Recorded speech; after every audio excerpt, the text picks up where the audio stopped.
Okay guys, so we'll look at page 744 as we start talking about 1331. 744.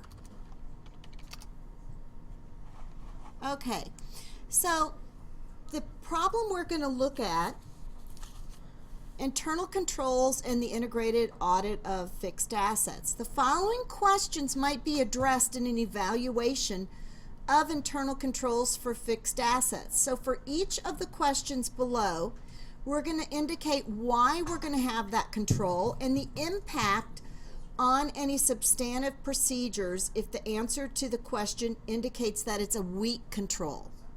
So again, with each one of these questions, we're going to discuss the purpose of the control, and then if it's a weak control, what the substantive procedures would be.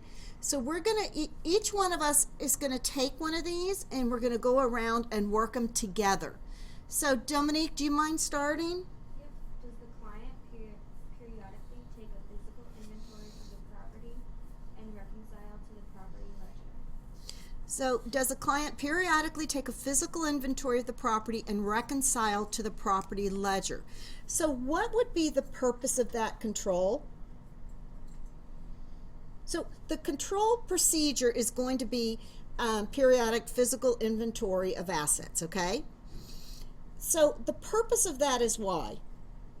Well, to make sure that the item is there and that it's in the ledger and it's properly entered and appreciated and all that kind of stuff. So the purpose is really that the records reflect what's really exists, what's really on hand, and what really is not just on hand but in use. Things can be on hand but they can be obsolete, right? Right? Yes. So what we'll say here is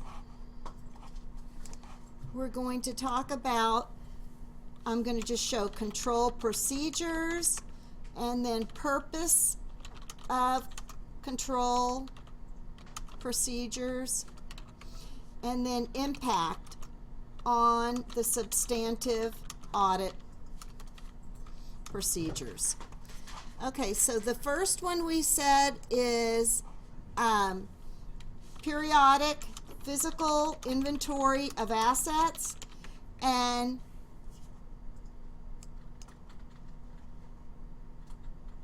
this is do records reflect equipment on hand and in use? Important to know both here, on hand and in use, okay?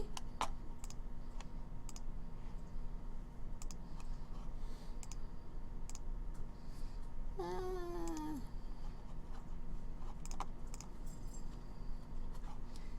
didn't want to merge and center.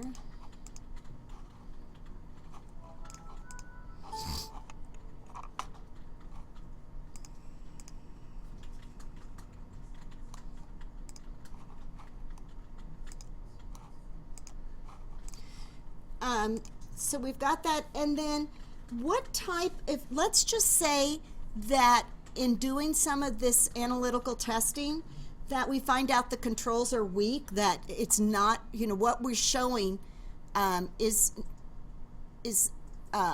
not accurate with our inventory ledger, what are we going to do then? Test more. We're going to test more. So we'll expand the procedures by taking either a sample from the property ledger and verify the existence, or take a tour of plant and look for idle equipment for future review. You can do one, the other, or both, okay? Does that make sense, guys? Yes. So the procedure, if it's in place and working, then our substantive testing needs doesn't need to be much. However, if the controls are not in place in going around and identifying some of this equipment. Then from there, you've just got to up the procedure, the audit substantive testing. Okay, thanks, Doan. How about number 2? Malika?